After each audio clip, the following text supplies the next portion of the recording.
Welcome home. Yet another episode at Shakers. Our good friend Raul is in today, and we are going to be talking about Cuba. You were recently there. I just got back in January. I try to go 3 times a year sometimes, and I had the pleasure of accompanying a group of UWM architecture and urban planning students, which was pretty special. We had a good group. There is, for people who have not been there, there is some extraordinary architecture in Cuba. There's also, unfortunately, a lot of dilapidated structures in Cuba. And you could go in the span of a 2 or 3 blocks process, even maybe 1 block, and you'll get these beautiful estates that have a real kind of a Barcelona-esque kind of feel to them. You find some things that are like the slums of Kingston, Jamaica, and some things that are kind of like New Orleans. So it's a real kind of not a hodgepodge, but it's got a different feel to it because just some things have been maintained and work out well, and some things show their age. Yeah, it's one of the comments that I hear often is, wow, in its heyday, this must have been absolutely beautiful. But as you say, there's a lot of architecture that there just hasn't been the means to maintain and to update. And so I was just talking to my mom in Miami on the way in, and she said they just heard that another big old building went down in Old Havana from from a decay, un derrumbe. So yeah, lots of architecture. There was lots of experimentation architecturally that took place at the beginning of the 20th century. When the city began to expand, Havana began to expand to the west, and so if you go far west, you can see like Brookfield and River Hills. So there's a little bit of everything. I'm amazed. I've been out a few times now, and I'm amazed at how marvelous people are. In fact, how well educated the people are as well. I've been throughout the Caribbean, and there's no island like Cuba. To me, it's in many ways like it's off the coast of Spain in some ways. So you have a very westernized kind of an educational system, from my perspective, and very articulate people. And you don't find that in other places in the Caribbean. It's a whole different animal. Yeah, and what fascinates me about Cubans is that anywhere they are on the island, they can talk politics with you. They can talk American politics with you. They can talk state senators with you. They can talk governors with you. They're very well informed, which is fascinating because there's really no, the media is monopolized by the government, and there is no cable TV, et cetera, unless you happen to work at a hotel, et cetera, and you can watch the things that we watch in hotels. Well, clearly they're well read. Absolutely. And much more so than the average American is. Absolutely. And they really have a passion for world events and certainly things in the U.S. as well. So I am intrigued and fascinated, and I'm thrilled for that aspect every time I'm there. Yeah, I've got numerous Facebook friends, and I'm just flabbergasted at the breadth of their experience. Some of the most beautiful women in the world. I'm not sure you've noticed that, not the married man that you are, but I'm struck every time. Every size, flavor, color you can imagine is there in Havana, and they lock eyes with you 20 feet away, and they are just in your soul. It's just something remarkable. And again, I've been around quite a bit, and even like in Colombia, which also has beautiful women, but man, oh man, these Cuban women are just something. Well, I used to hear from folks, again, that my mom worked for overseas advertising for a Deere & Company, the tractor company. And so she worked with a lot of guys who traveled all over the Caribbean. And they always told her the most beautiful women in the world were from Cali, Colombia. But Cuban women are very, very special. And they do come in all colors and sizes and shapes. And they're absolutely charming. That they are. And the patois, my Spanish is marginal at best. It's primarily kitchen Spanish, but the Spanish that you hear there is certainly compared to things like Guatemala or wherever else. It's got a little lyrical action all by itself, a little bounce and a little something going on. Absolutely, Cubans don't like to finish their words. They just like clip them at the end. And so if you know the King's Spanish, or you've learned in your high school class or in your college class, they lose the Cubans because Cubans like to talk super fast too. And so yeah, it's charming all the way around. I mean, I think that's why I didn't go back until I was I didn't go back the first time until I was almost 50, because it was it was not cool Right. to think about going to Cuba in my house. And then I finally took the leap, and I've never stopped going. I've made tons of friends. I've made a lot of Cuban friends here, artists, musicians, academics traveling, and I've got just a lovely group of friends in Havana. Santeria. Santeria. Have you participated?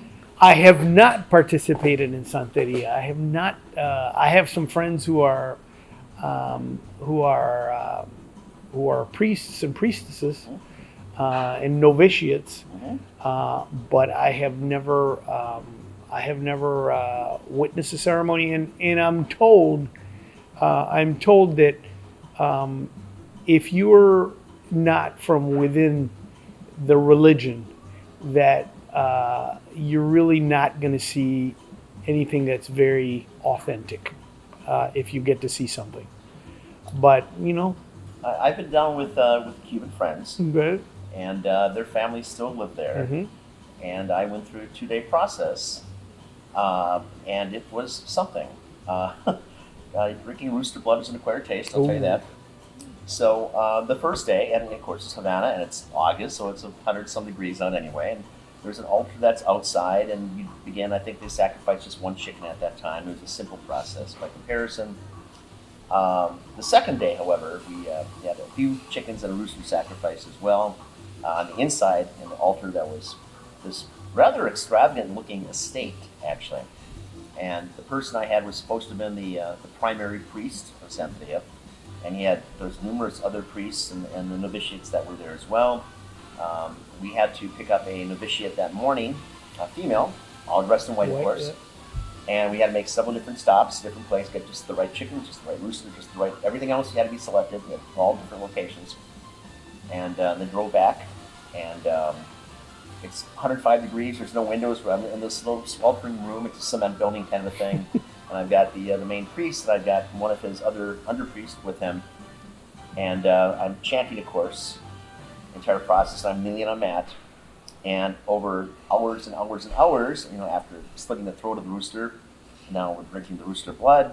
And they have for all intent and purpose, like an aguardiente. So my job was to drink the entire bottle of aguardiente, drink the rooster blood, which at some point I just mix together. It's, because it's the thing to do. And then after that, I've got the chant, and 4 hours later, and it's 105 degrees, and I'm just way out of my mind anyway at this point, right? Because it's hot, it's sweltering, and this is a lot of booze, and whatever else is going on, right? And so at the conclusion of that, there's a way that they wrap the carcass up, and you have to throw it out. It can't be used for food at all. And I think it was the first waste container on the left-hand side past this one, and that's where he had a deposit. There's a ceremony for everything, right? Did it make a difference in my psyche, my well-being? Well, who knows? Were you spiritually touched? I was touched. By spirits, at least. Spiritually? Maybe. So my understanding of Santeria is that it's really Nigerian Yoruba, I believe, right? Mixed with the Catholicism that was forced upon them by the Spanish, right? And then somehow that became this, and there's different deities, and kind of a elementalist kind of a thing as well, with the earth, with whatever the process might be. So I think I was better for it, sure. Of course I think that, right? Would I do it again? I probably would. So yeah, I have never partaken as you have. Yeah, well, I've got a background in philosophy, and I'm interested in different things. And this was certainly out there for me.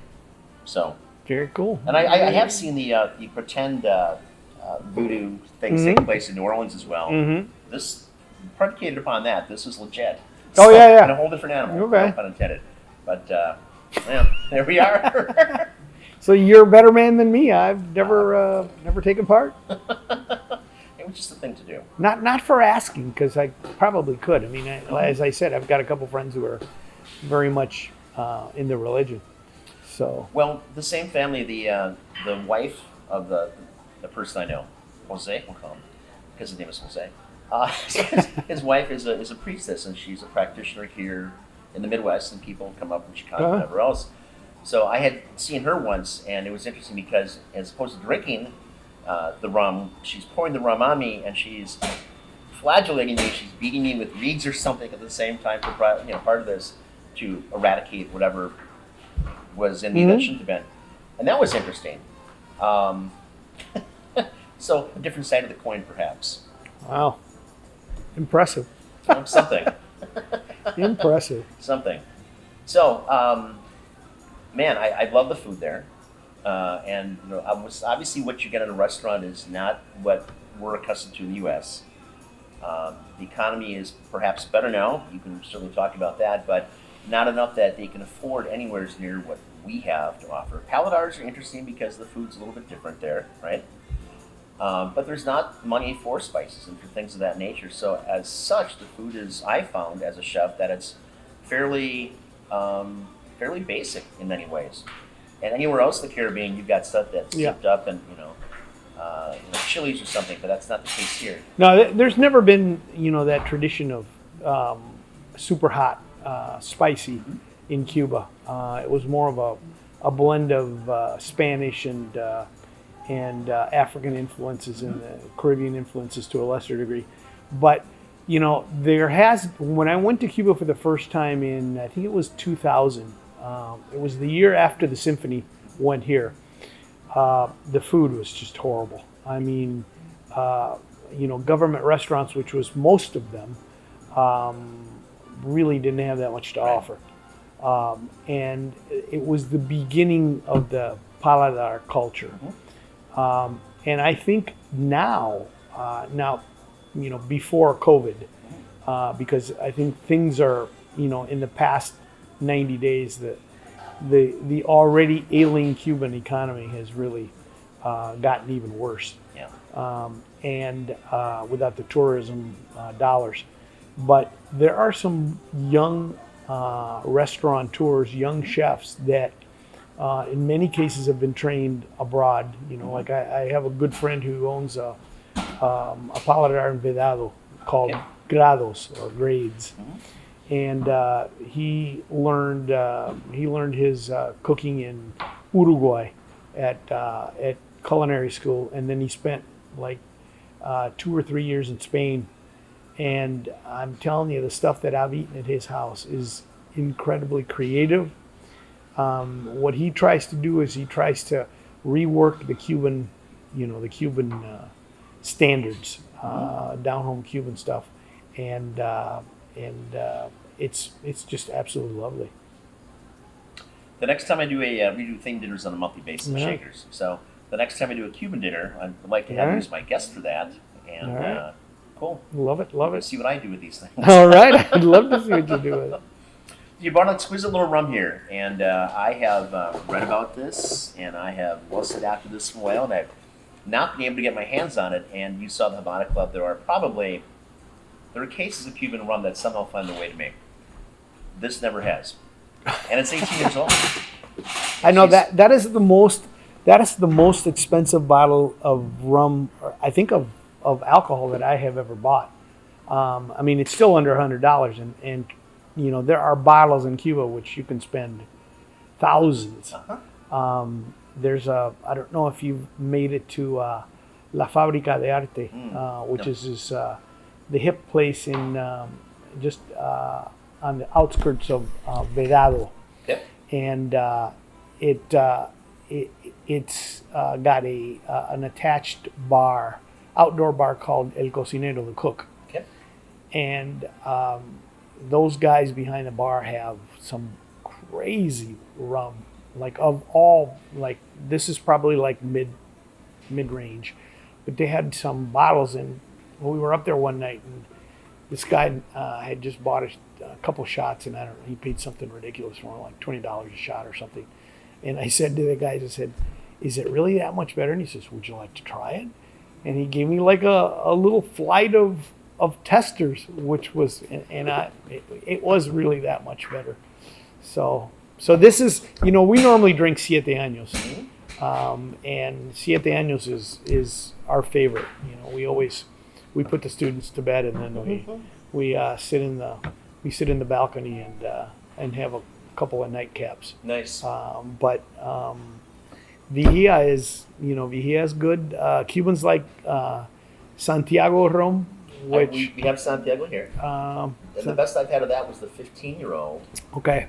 At a little Spanish restaurant, a little Don Quixote thing going on outside of it, off like Fifth Avenue, and had a lobster tail as well. This massive lobster tail, 3/4, and water. It was like $15 or something. Yeah. Like, I could stay here forever. Yeah, prices have begun to increase a little bit, but it's still turtle or exotic stuff, which is really, really good. So yeah, boy, I'd love to be in Cuba with you and take you to some of the places I've eaten. I'd be honored. Let's do that. Man, that'd be awesome. Maybe bring Patrick along to film this. Maybe we do that. Cool. Very cool. We can do our own version of Conan. Why not? Cheers. Cheers.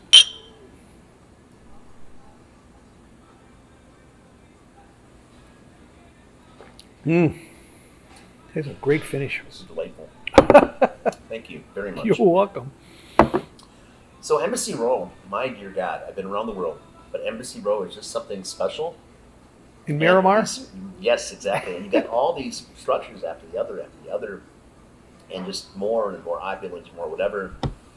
And it's just Saturday or Sunday mornings that all their domestic staff was on runs. That's something to see as well. The joggers, but well, there's a great Paladar that is near. It's a little further away from the ocean, but it's in Miramar. Yep. And it's a modern home. It was built, I think, in like 55 or 56, and it was a protocol house for the United Nations. And then no one, I think, ever lived there. No family ever lived there. Sure. But the owner, a very wealthy man who spends part of the time outside of Cuba, part of the year, and then the other part, his daughter runs this restaurant. And it's absolutely fascinating. Just a wonderful, wonderful place. El Forastero, the forester. So, but yeah, that's a gorgeous. I don't know if you saw the art school, the famous art school that Castro and Che built. Mostly Castro built on the grounds of the old Havana Country Club, and we have a friend who's an architect who takes us through the art schools. They were awesome. I don't know if you've seen those famous pictures of Che and Fidel playing golf, but that's where it was taken, and they left the original clubhouse up, and they built these incredible modernist buildings, and occupied them for a short amount of time, and then there was a big debate in Cuba whether it should be what the revolution epitomizes in art, and so they sort of fell into decay, and they actually, they were actually uninhabitable for a while, and they were redone, and but it's in that neighborhood of Miramar, not far from those protocol houses and the embassies. So it's a wonderful part of town. Wonderful part of town. I'll make it a point next time I'm there. Yeah, absolutely. Very definitely. Absolutely. So the old Hemingway estate is pretty cool as well. We had of course, I'm in the tour business as well, so we do over 10,000 ghost tours alone here. We have our historic tours. So when I was there in 2016, I was there to meet one of the Cuban officials, who I was hooked up with the ambassador from Costa Rica. I cooked for him in Costa Rica. He's trying to get me to open a place in Costa Rica. I said, I really want to open something in Cuba. I can smell it's going to open up at some point. I want to be there, right? And I've been down to Cuba before that, clandestinely. And so I'm meeting with the Cuban official, and he's like, so Robert, what do you want to do? And I said, well, I want to open a restaurant, a hotel. He says, no problem. You should do it with us. I said, great. Who's us? He says, well, the state, of course. And I said, well, I'm a little concerned about nationalization. He said, no. He said, I can assure you, we give you a performance contract for 20 years. We're not interested in taking your business away. You know what you do best. Okay, that's great. He said, then you have us for a partner. I can promise you 3 things. And I said, great, what are those 3 things? He says, you will never have a problem with staff showing up. Okay, I believe that. He said, you'll never have a problem with inventory. You want inventory? You get inventory. Okay.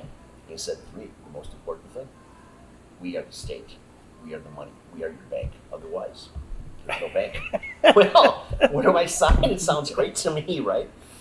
So right after that, they had to pull Fidel out of the freezer, obviously moon over Parador, because, and things changed.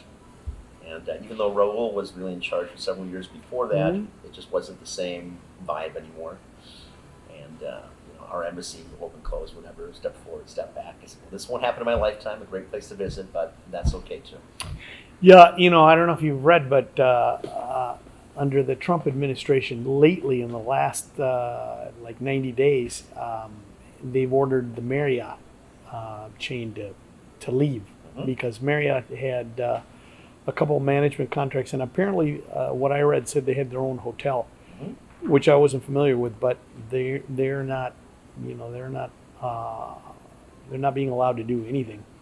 And so I think in the meantime you probably made the right choice, although boy, I don't know if it's a dream or optimism of the nth degree, but it would surely be nice to see some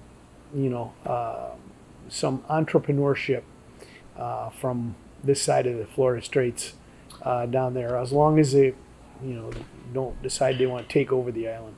Yeah, I was adamant that I was not going to do something like you find in Puerto Rico, where every 3 blocks it's a McDonald's, Burger King, Pizza Hut, and you can't find authentic food, right? So I was adamant. I want no part of that. I want to change. I don't want to Westernize or Americanize what you got going on. I just want to offer something a little bit different. But here we are.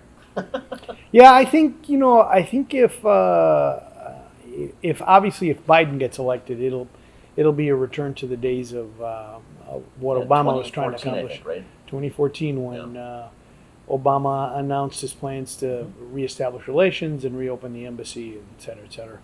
But boy, it's not good right now. It's not good right now.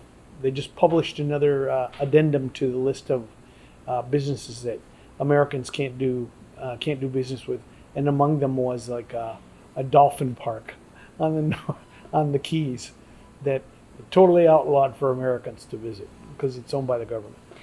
Go figure. Yeah, well, interesting times. Very interesting times. So what I was kind of getting into before I lost track myself was the Hemingway estate, and I had a remarkable tour guide, and I can't recall her name. It doesn't matter at this point, but 39, 40 years old, spoke English as well as Spanish, and just gave a delightful tour. And I was thinking if I could ever open something up there, she'd be one of the first people I'd call to see if I can then get her to come do tours for Hangman Tours. You know what? There is a whole generation of men and women in their mid-20s, late 20s, 30s that speak perfect English as well as several other languages, and are as hip or more than any other tourist you're going to find, and know their way around the island like the back of their hand. And I've got a couple of people that I've done business with that I will go into business with in a heartbeat because they're they know customer service, and they know what people want to do, want to see, etc. I've never had a problem, and maybe this is because I do get around quite a bit, or I don't stick out like the typical American. I'm not sure what it is, but I've never had a problem going anywhere. I've heard horror stories about having to be within 3 blocks of something for people down for conferences. I've never been followed. I've never had an issue whatsoever there, and an incredibly safe place to be Oh because, yeah, well, of course, it's an island, and of course, the punishment is immediate. There's a beat down the there. safest. Yeah, Yep. Yep. safest place in Latin America. So I do have customers that ask, is there a Ritz there? I'm like, no, no, no, no. This would not be the place for you because it's not like that. It's not, you're not going to St. Martin. It's not that experience at all, and nor should it be, right? Mm-hmm. So this is the authentic in my mind. That vacuum was there from 60 years ago, and that's part of the allure for me at least. And to just go back in time, and just to see that, to feel that, and to, that little glimpse that I can get, I think is remarkable. Although in the last probably 24 months, some spectacular hotels have opened up in Havana. The Kempinski, which Yep. is 2019, I think, is that right? Yep, which is Swiss owned, in partnership with, Of course. with the state. And there was I think it's a French hotel that just opened right at the end of the Prado and Malecon. Okay. And then there's a couple of other restorations of the old Packard, and so the Cubans are adding a serious number of hotel rooms. So I think they're hoping that the economy, they're hoping that COVID passes in a hurry, and that the tourists start returning. I'm kind of amazed that our president hasn't done more to open relations because he's obviously in the resort and hotel business, and he would do very well with his products there. You would think. I would think. Well, the word was that prior to the election where he got elected, there were Trump representatives visiting the island, looking for potential property. Sure. So that's been documented. So yeah, I absolutely agree with you. It's there's still good stuff, good land left on the north coast of Cuba, and if you go further away from Havana, there's some beautiful beaches, keys, reefs. We have a number of people here that do extravagant hunting, whether they're going to Africa, whether they're going even for wild boar somewhere else.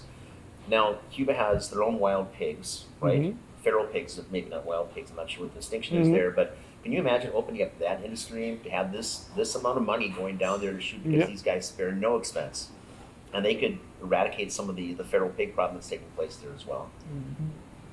Or fishing. Or fishing. Oh There's my God, a lot sport of fishing, a lot of sport fishing, Yes. and scuba diving. The reefs surrounding Cuba. In fact, they're protected, but the reefs are supposed to be some of the most virgin reefs in the world because they've not been Right. dove. Right. Yeah, remarkable country, remarkable people. I can't wait to get back there. But there's an awful lot of downside as well. So, and though everyone else in the world can go there, when I've been there, I don't see an abundance of those tourists, at least not the English-speaking tourists. Those damn Germans are everywhere. Pushy Germans are everywhere. And I see a larger infusion of Italians. Not as many Canadians as I thought. Certainly not the Brits I thought would be there. But I suppose they can go to Jamaica, Bahamas. Canadians, I think Canadians spend time there as snowbirds in the winter, Okay. and they, you don't see them because they basically live in the beach communities like outside of Havana. But when I was going 2-3 years ago, we began to see younger Americans, Okay. who were like from DC or from Boston, who were there for a long weekend, had heard about Cuba, and went. But I think there's a lot of Americans. There's a lot of Americans, even with the restrictions that have been placed on by President Trump. That there's a lot of Americans that are traveling to Cuba, and Spaniards and, as you say, Germans and the Italians who brought COVID with them, apparently, supposedly. So, yeah, it's Americans are the folks who have the highest, the most restrictions on the part of our government. Right. Cubans, no problem. So we'll see. I think it's going to change. I hope it doesn't take another 4 years. Yeah. But I think it'll change again, and we'll be able to enjoy it again. Good. Very good. Where should we go now? I'm sorry? Where should we go now? Where should we go now? Oh, man, Mind I if don't I fire know. this thing up? Absolutely not. Cool, thank you. Absolutely not. So I see you brought a couple cigars with you. You want to tell us where those are from and the backstory on that? Yeah, I mean, the Montecristos. I bring boxes of Montecristo back for friends who like the torpedoes. I don't know if these are torpedoes, but Number 2's it. we visit a couple of tobacco factories, or not factories, farms in the tobacco, in cigar country, in Pinar del Rio. And Mr. Montesinos is a large grower in his own right. And as he likes to say,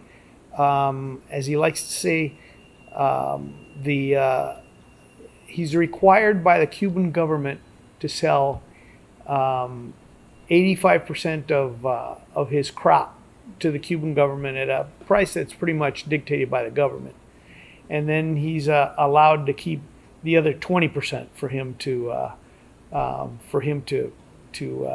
sell on his own. And so the tours that come through, the cigars are packaged. They're made right there. They're packaged in little bundles, wrapped in palm fronds, and are sold to the tourists that come on the buses. But they're awesome in their own right. I'll be curious to know what you think of them. They've been in the humidor, so they're taken care of. But I ran out of Montecristos, and then when I saw you had your own box, I said, we'll give them some stuff. Thoroughly appreciate this. Thank you very much. And we've been to other, like not Montecristo, but like the Partagas. They make Montecristos too, but Partagas. We've been to a big factory that's outside of the stadium in Havana, and they crank out I don't know how many cigars, but cigars were the crop before sugar. Yep. But they required a lot more. Special care. Sure. And so in the investment, they figured that when King Sugar came around, that sugar was going to be really the way to go. So sugar grew, and by the mid-20s, Cuba was the years after the World War I. Cuba was the fastest grower and the most prominent grower of sugar in the world. So, when you get it, exquisite tasting produce. Volcanic Island, that, Costa Rica, Hawaii, phenomenal flavors. It's a shame that we don't have the opportunity to taste those things here. There's some, obviously you can go on and on with the things that we can't do here that are Cuban, but man, the food is marvelous. It's not only that it's marvelous; it's that it's been, basically there was a Cuban anthropologist by the name of Fernando Ortiz who wrote this fascinating book called Tobacco and Sugar, Counterpoint. And he was big into African culture, etc. And he developed some theories about syncretism of religion, but that syncretism also happened with food. So, Cuban food is develops from the stuff the Africans, the slaves brought over, the stuff that the Spaniards came over, and then every other ethnic group that really came to Cuba, people from the Middle East, from Lebanon, China, yeah, the railroads. great Chinatown, great Cuban Chinese food. I remember when we used to go to Miami to visit Grandma after we came, we always used to go to Canton restaurant. They had super great Cuban food. So Cuban Chinese cuisine. So, and it's still, Cuban Chinatown still exist to a very limited degree in Havana these days. I can't recall seeing a lot of Chinese in That's Chinatown. right. but I have eaten in It Chinatown. was built by, it was restored through the generosity of communist China. Of course. Of Peking, of Beijing. They're everywhere. Yeah, absolutely. we can build a sport for you. Absolutely. We can build this for you. Absolutely. In 20 years, maybe we want to get paid.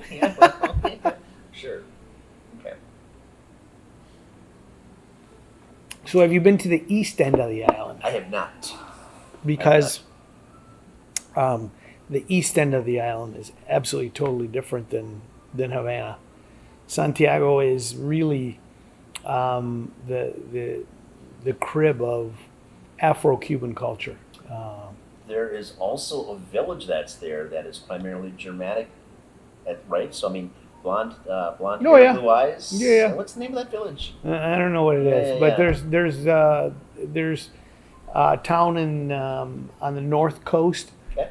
called Baracoa, which is I don't know, about a day's drive from Santiago, which is very indigenous. Okay.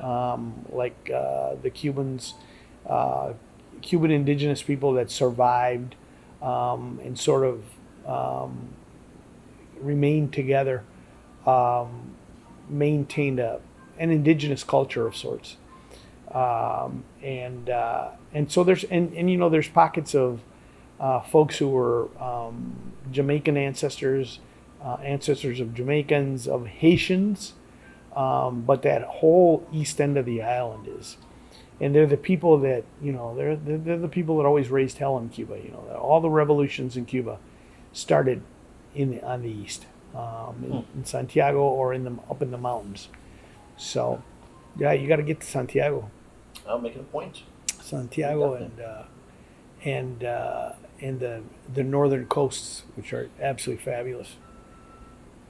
There's the people from Madison have a sister city project. We had one here for a short time, but Madison is there's a guy, you may know him, Ricardo Gonzalez. He owned the Cardinal for like 20, 30 years, and Ricardo is from Camagüey, which is the third largest city, and he's taken hundreds and hundreds of people back over to Camagüey, but the area north of Camagüey, the keys north of Camagüey, are just absolutely astounding, just astounding. So a lot of natural beauty on the island, And the rainforest as well. and the rainforest out on El Yunque, out on by Baracoa. It's beautiful, like virgin land, I guess, to kayak and to river raft, that kind of stuff. Incredible, because people don't think about those things. If people even think about Cuba, they certainly don't think about that. No, absolutely not. So the natural beauty is extraordinary. Absolutely. As long as it doesn't become like Puerto Rico, because Puerto Rico also has beautiful natural, appointments, but they're just destroyed. Yeah. Terrible. Well, I think, I always tell people that the U.S. had its eyes on colonizing Cuba, but I think after they saw what the Cubans did against the Spaniards, they figured if they didn't want Spaniards, they'd probably want Americans less. Yep. So, and unfortunately, Puerto Rico didn't have the strength to repeal the Americans. I understand. Yeah. So. Well, again, you've got a better educated class, right? Yeah. So it's always harder to dominate a better educated Yeah. class, which perhaps is how things are so easily moved around in the U.S. today, because education isn't our focus anymore. Yeah, absolutely. What would you like to see take place in Cuba, maintaining the flavor of Cuba, and allowing us to, of course, have better access to Cuba? But maybe I shouldn't say that. What would you like to see in Cuba today that isn't there? Well, I mean, I think I think I would, there's two parts of me. Number one, I would love to have a lot more of the conveniences of American life. Transportation. Havana could really use a modern metro or a metro for transportation, because the transportation situation in Cuba is just such a disaster. And but on the other hand, I wouldn't want I wouldn't want life wrecked for my Cuban friends. So I would like access for Americans. I would like Americans to have access to the island freely. You could go down and take a modern version of or a version of the Lake Express ferry, get in in Key West or in Miami, and just overnight it to Havana, spend Saturday, Sunday, and come back. Or just the ability to travel freely, just like we do to Canada, just like we do to Mexico, without having to go through all the hassle of licenses and all that. Because Cubans want to share their culture. I think it'll be a long while before Cuba, if ever, turns into what it used to be, because I don't think the Cubans want it to become that. No. But Cubans want a lot of Bob's in their restaurants to not live. Of course, the other side of the American money comes along with things, the vice, obviously. So Exactly. prostitution, whatever else, right? Not to say that prostitution doesn't take place there now. Just that the proceeds from it can't be used to whatever the language is that goes along with that, right? But so people are allowed to accept money, but you can't spend the money that you accept, whatever the quirky thing that is or something. It's just whatever. So yeah, I'd like the Cubans to be able to have, I'd like them to have affordable internet, affordable Wi-Fi, which is growing, but it's still nowhere near what it should be. I'd like them to have options in media, so they could watch TV in their houses without having to subscribe to the paquete. You know about the paquete, the little all-inclusive entertainment package, which comes in a drive and gets downloaded to your house every week. I'd love for Cubans to have a fair supply of food, which they haven't had in years. It seems to me that every day I've been there, there's a shortage of something. Always. Whether it's water, whether it's gas, whether it's whatever. And I think that it's not that the product isn't on the island, right? It's not in the country, but I think it's just being controlled that way just to maintain that constant control over the people that any given day, you're going to be without something. So. There is those who say that the government likes to do that so that the people don't have spare time to do any things they shouldn't be doing. Sure. The Russian concept, right? Yeah. Let's talk a little bit about your time with PBS, the Box, Okay. PNC with PBS as well. So Raul, the DNC was to come to Milwaukee in July, which may come still in August for a date or something. What a boon that could have been for Milwaukee. Instead, it's becoming a boondoggle for all these developers, hoteliers, whomever that really busted a nut to get things going. And the great expectations that we all had to put a smiley face on Milwaukee, and here we are, a couple of 1-2 punches, and it's a much different day. So how does that impact you in your professional life? Well, I work at Milwaukee PBS, and I've been there for almost 30 years. And we had hoped to be able to do a daily show in the week of the convention in July, but we really don't know what the convention is going to bring, or how many people will be here from out of town, or I'm sure that's stuff you're probably wondering about yourself. And so it's definitely going to have an impact on our broadcasting. We won't be doing as much during the convention, but it's going to have a huge impact on other folks, much bigger impact on other folks in Milwaukee, in the hospitality business, in the restaurant business, in the tavern business for sure. So. Yep. we started laying things in about a year and a half ago of the very rare, hard to find scotches, bourbons, whatever else. Extraordinary wines. We just got cellar downstairs waiting away. Don't sell, don't touch, don't move, whatever. With great expectation, just because of our reach as the only cigar bar and whatever else. There's a rather extensive whiskey selection that we have. Well, let's start selling that to normal people now.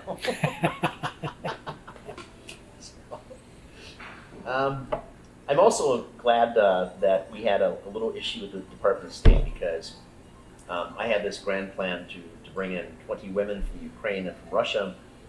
No, not the Mann Act, but to bring them in to be bartenders and servers at a Soviet-themed bar I was going to do. Like something I saw in Cartagena, as a matter of fact. So we had this plan in place, and I'm working with the Department of State here and in Odessa and in Moscow. Things are moving ahead pretty nicely. And then the State Department started to get skittish with all the craziness taking place in DC with both the Russians and Ukrainians. So those visas, at one point, were extended and they chopped those down to 2 weeks. Well, there's no return on investment to bring someone in for 2 weeks, right? So that was done. And then obviously everything else took place with the virus, and then changing the dates of the DNC itself. That's all worked out pretty well for me because I didn't have the exposure of bringing 20 women over here and housing them for a couple of months and doing anything else. So, I got lucky. But you obviously had taken, if not a hit right now, you will have taken a hit somewhere along the line because Absolutely. And you even made some investments. Even the money that I put into that, working with the different employment agencies and things, both Odessa and Moscow, I've got some money that's invested in that, but nothing by comparison. And certainly there was a period that we had DNC people here every weekend for weeks and weeks and weeks. So we have a huge push that went along with that as well for them and any number of corporations that were bringing people in here. So yeah, we had a lot that was moving in that direction, but we also didn't have nearly the exposure that a lot of restaurants did and hotels and things that are right around the Bison Plaza. And they'll never recover that in my mind. Yeah, no, absolutely not. Absolutely not. So yeah, Milwaukee sort of became my home in the 70s, and I never left. That's a good thing. Yeah. Now, I want to talk a little bit about the butts because obviously we mentioned the Pfizer Plaza just a moment ago. So what are you doing with that? What is your Well, I used to work. I ran the video operation at the Bradley Center from the second year it was in existence. Okay. So I was there opening night when Mr. Pettit came on the ice and did his little talk, and then basically worked there until the late 90s, early 2000s, and had a great run there, working for the building, in the Bucks and Admirals, Marquette, and all the amazing things that we brought into town. We were watching a documentary about Garth Brooks the other night, and I met my wife there, and she was group sales and suite sales for the Bradley Center. So she was right in the middle of all the sales of those concerts. And Garth, I think, signed up for one night and eventually ended up doing 3 shows. So some wonderful memories. You talk about Odessa and Moscow. We brought in the Moscow Circus before Glasnost. In other words, before the Soviet Union broke up, which was the first time I think they had toured the U.S. It's about the same time there was a Russian project going on as well, and we in fact picked up someone that they had brought over who then somehow was able to stay. Marina, I believe her name was, and good dear God, what was that project? But it was marvelous. All those things took place in the early 90s, right? And so right before and right after the wall tumbled. Where's that now? No idea. And I think the obviously the Moscow Circus is still big but I don't know that I'm sure they must have been back to the States since then, but it didn't have the cachet that it did back then. Okay. I remember our manager acquired a stash of Stoli before Stoli was really readily available in this country, so that he could treat his Sure. his guests properly. Perfect. So those days at the Bradley Center were incredibly special. And I was fortunate to be able to work for them, and I worked for the Brewers back in the early '80s. So I found out why journeyman ball players try to extend their careers by a year or 2 years at the end, just so they can play in a World Series, because the World Series is very, very special. What a spectacle. And I got to work a couple of Olympics in '96, Olympics in 2002. So I've had a good run. I've had a good run in the business. Sounds like a book in the making. Well, someday I have a title for it. It's going to be called Just Another, and then parentheses, Cuban Immigrant. And so someday I'll get my thoughts down in writing, and maybe somebody will read it. I'm sure I will. If not, my grandkids will have a good time. Good. So, future of Milwaukee. What are you seeing? What do you like? I think Milwaukee since I got here in 1975 is really, grown a great deal. I mean, I don't know what this place was like in 1975, but it's got to be better today than it was then, right? This whole part of town. I remember I lived on water in Chicago. Sure. When I think it was one of the first condo buildings. Sure, before Peter Renner, or maybe just with Peter Oh Renner. no, way before Peter Renner, who's been to Cuba with me, by the way. They kept talking about this market they were going to build. Sure. Eventually the Milwaukee market came around, but I think Milwaukee has to be able to find a way to maintain its minority folks, who right now, young blacks, young Hmong, Latinos just hightail it out of town once they finish college. And I think they need to keep developing their industry. I think there's great promise. There's great people power here. There's great ethnicity. There seems to be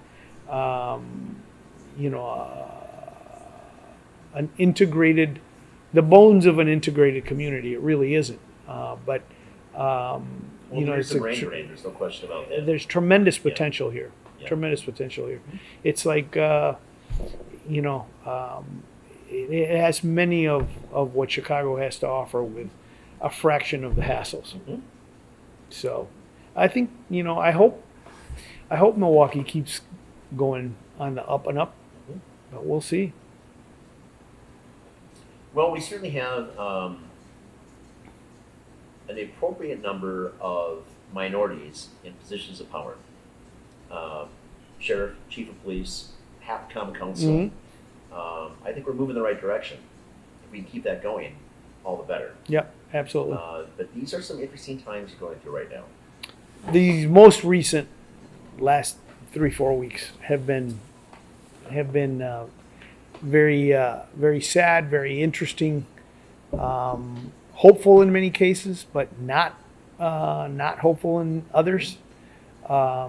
And I think I think the whole country is undergoing a change right now, and the election may impact it in November, but I really don't know. I really don't know. Well, let's go back to Cuba for a moment, and where Che is everywhere. There are Visage, the statues of Che, everything. Che is everywhere. Much more so, to me at least, than Fidel is, or Raul. So they really put him up front as the person who brought the revolution or facilitated the revolution, however that went together. But he was obviously a significant player along with the Fidel, the Castro brothers, right? And then there's a few others as well. So is that we need someone of that prominence to make a difference here, as opposed to these separate things, perhaps? No, I mean, I think American politics and leadership is much different than Cuban leadership. I don't think there's even in the times when there's been an idle president, if you will, a JFK or FDR before him. There's been different kinds of personalities. There's no revolution necessary in the U.S. of the degree that Cuba underwent. Well, I suppose we had Martin Luther King, Yep. right? What we have, in my mind, no one of that caliber or stature that is unifying things at the moment. Yeah, no, there's definitely no unification leadership. I mean, there's never been, I think, a split. If you talk to, I'm not a political analyst by any means, but if you talk to people who follow politics, they'll tell you it's been a long time since there's been such a separation between ideologies in this country, between left and right, and conservative and liberal, Well, etc. the impact that Cesar Chavez had as well, migrant workers. If not for him, I'm not sure we would have advanced the way we have with that sector. But again, we don't have that portion either. We don't have the leadership. No, there is not that that type of leadership these days that to the degree that you saw in Cuba in those early days of the revolution. Although Fidel, Fidel never wanted the limelight like Che, which is why his presence is really not around like Che. Fidel is a man of conviction. Whether they're my convictions or not is immaterial, but a man of passion and conviction. And he really forced the changes, at least from my perspective. But Che was the same way, another man of real conviction. And we don't seem to have that as part of our psyche today. There isn't that sort of passion, I think, in the U.S. these days. It's a shame. It is indeed. So we shall persevere, of course. And if nothing else, I suppose you can look at this as being opportunity for some things, certainly for change, for betterment. I just hope that it does move in that direction. And we have more minorities that are attorneys now and jurists, so that's good to have that on the bench as well. A different voice taking place. We're getting there. We're getting there. We are getting there. We are getting there. Food shows, all right. Everybody loves to eat. Yeah, I mean, the PBS brought was one of the first to bring some of the great chefs to TV, like Julia and Jacques Pepin. Sure. Wolfgang, any number of people. Exactly. Sure. And today one of my favorites is Patty Hinich, the young Mexican woman from Washington D.C. or from Baltimore. There's a lot of good cooking available on public TV. Well, Create is just a marvelous product. Exactly. So, what do you see happening with that? I think Create has some wheels. Okay. I think the beauty with Create has been that it's affordable to local affiliates, and that the people who packaged it were able to do so in a cost-effective manner that doesn't tax the stations. And then the diversification of the bandwidth in the local markets that allowed the stations, the digital stations, the substations, made it possible. So, in your mind, is there room in the local market, Milwaukee marketplace, to expand their own Create kind of product here? I don't know about a whole network, but definitely things that fit into. We for a long time did a show with a East Indian woman by the name of Alamelu, who did Indian cooking, and she had a really good following across the country. And we also did another series called Cooking Raw Okay. with an African American woman who's back in town now and her daughter, who was fascinating to see the stuff they were doing. And it was basically raw cooking or dehydrating food to to look like or to taste like or to give the impression that it was actually cooked. But very fascinating. So there, there's been several things that we've done that have had wheels, but for lack of funding or whatever, we Sure. couldn't continue them. But and of course, Wisconsin Foodie, who's done by Arthur Ursink here in town, but airs and we air it, but it airs at the PBS Wisconsin in Madison. Is one of the. I mean, it's a wonderful, wonderful show with Chef Zach, who runs a restaurant in Madison as the host. But they go all over the state and visit, restaurants, bars, food factories, et cetera, et cetera. Yep. So absolutely. Cool. What do you want to happen next year? What do I want to happen in the next year? Well, I hope situation in Cuba gets a little better. Okay. I hope that we all stay in better health. I hope Milwaukee recovers from the problems with the convention. I hope there's a vaccine for COVID-19 that comes up, and I hope that we're all able to normalize when it comes to people-to-people relations and distancing and being able to give people a hug again. Really looking forward to that. Human contact. Yep. Absolutely. Raul, this has been a real thrill having you, and I appreciate obviously you bringing by this exquisite rum and cigars, and just I look forward to our next opportunity. Absolutely. Good Likewise. job. Likewise. Cool. Thank you. Well, Good to see you. There we go. Cheers. Cheers. Thank you.